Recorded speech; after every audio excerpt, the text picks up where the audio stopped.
क्या कर रहे हैं काम, क्या कर रहे हैं? अच्छा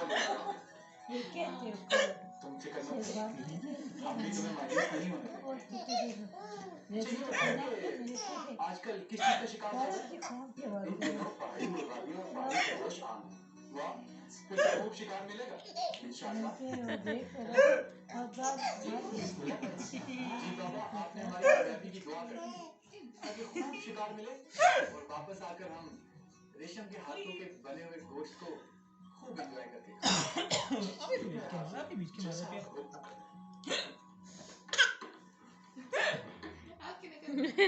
नकल हो जाए।